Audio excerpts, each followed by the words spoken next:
वो कहते हैं कि देश सुरक्षित हाथों में है। नोटबंदी करके आतंकवाद को चोट दे दी, धारा 370 हट गई तो सब कुछ ठीक हो गया।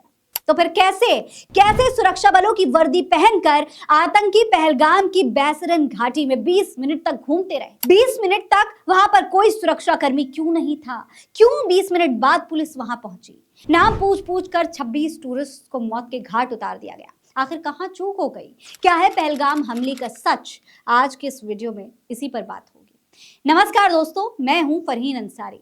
इसी तरीके से जब पहलगाम में कुछ लोगों ने अपना नाम बताया तो उनके सीनों को गोलियों से छलनी कर दिया गया।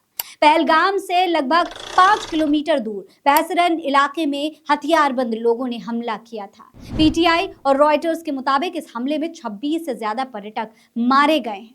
एक लड़की जो कुछ दिन पहले दुल्हन बनी थी, करीब 2 महीने पहले दुल्हन बनी थी, वो अपने पति की लाश के सामने बैठी हुई थी सिर झुकाकर। उसके हाथों में लाल रंग का चूड़ा था, लेकिन आंखों में आंसू भरे थे, चेहरे पर हंसी एकदम गायब हो चुकी थी। अब दोस्तों, इस मामले पर प्रधानमंत्री मोदी कह रहे हैं कि हमले के जिम्मेदारों को बख्शा नहीं जाएगा। पीएम मोदी सऊदी अरब में थे जब यह हमला हुआ, लेकिन इसके बाद वो समय से पहले भारत लौट आए और एक्टिव मोड में आ गए। केंद्रीय मंत्री अमित शाह बुधवार को पहलगाम में हमले वाली जगह पर पहुंचे। इस हमले ने पूरे देश को दोस्तों हिला कर रख दिया है।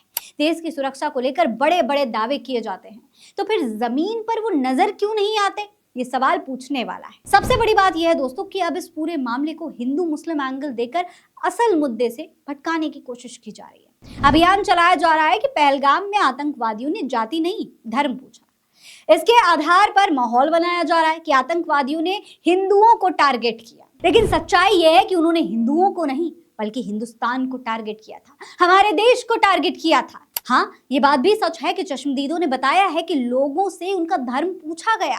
जो गैर मुसलमान थे उनको गोली मार दी गई। अगर आपको याद हो तो ऐसा ही एक मामला कुछ साल पहले आया था, जब एक आरपीएफ जवान चेतन सिंह ने धर्म पूछकर 4 मुसलमानों को गोली मार दी थी, जिसकी वजह कुछ और नहीं बल्कि वो नफरत का बीज है जो सालों से बोया जा रहा है। दोस्तों, इस हमले को बहुत सोच समझकर प्लान किया गया होगा। भारत के दुश्मनों ने जब ये प्लानिंग की होगी तो उन्हें मालूम होगा कि ऐसा करने से देश में माहौल तो बिगड़ जाएगा और इसका फायदा उन्हें होगा। हालांकि अगर आप नामों की लिस्ट पर गौर करें तो 10वें नंबर पर एक मुसलमान का नाम भी है, सैयद हुसैन शाह। इन्हें भी उसी हमले में आतंकवादियों ने मारा है। तो इतना तो साफ है कि मारने वालों को धर्म से नहीं बल्कि नफरत से मतलब थी। वो हमारे देश को सिर्फ और सिर्फ कमजोर करना चाहते थे। दोस्तों, ये समय लड़ने का नहीं है बल्कि शांति से सोचने का है कि क्या ये इंटेलिजेंस फेलियर नहीं है। अब एक एक करके हर परत दोस्तों खुलती जा रही है। रक्षा मंत्रालय की हाई लेवल मीटिंग भी हुई है। इसमें कई अहम जानकारियां सामने आई। रिपोर्ट्स के मुताबिक सुरक्षा एजेंसियों ने पहले ही इस तरीके के हमले को लेकर अलर्ट जारी कर दिया था। खुफिया एजेंसीज ने हमले को लेकर पहले ही इनपुट दे दिया था। देखिए, रिपोर्ट में दावा किया गया है कि एजेंसीज के सूत्रों ने अप्रैल की शुरुआत में ही इनपुट दे दिया था कि आतंकी पहलगाम जैसे पर्यटक जगह को निशाना बना सकते हैं। वो इसको लेकर योजना भी बना रहे हैं। इनपुट में यह भी जानकारी दी गई थी कि आतंकवादियों ने रेकी कर ली है और वो अब प्लान पर काम कर रहे हैं। रिपोर्ट के मुताबिक हमास, जैश और लश्कर का तालमेल बढ़ रहा है। पाकिस्तान के कब्जे वाले कश्मीर में आईएसआई की निगरानी में आतंकवादियों को तैयार किया जा रहा है। अगर केंद्रीय बलों के आंकड़ों को माने तो जम्मू कश्मीर में अभी भी 70 आतंकी सक्रिय मोड में हैं।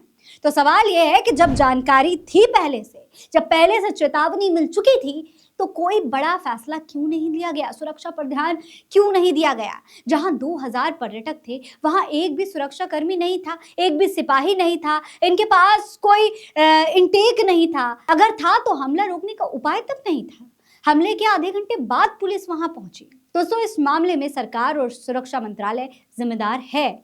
इस मामले में हिंदू मुस्लिम करने वाले लोग आतंकवादियों और उनके मंसूबों को जाने अनजाने कामयाब करने में मदद कर रहे हैं। इस समय सवाल जरूर पूछे जाने चाहिए, लेकिन सवाल पूछने से भी ज्यादा एकजुट होना अभी जरूरी है। साथ ही साथ देश को फुल टाइम गृह मंत्री की जरूरत भी है, जिसका पार्टी पॉलिटिक्स और चुनाव वगैरह से कोई लेना देना ना हो। वो सिर्फ देश की सुरक्षा पर काम करे, जिसलिए उसे चुना गया है उसके बारे में काम करे। इस पर आपकी क्या राय है? कमेंट बॉक्स में लिख कर हमें जरूर बताइएगा। ये खबर आप मेरे official channel Farheen Ansari officials पर देख रहे हैं। नमस्कार।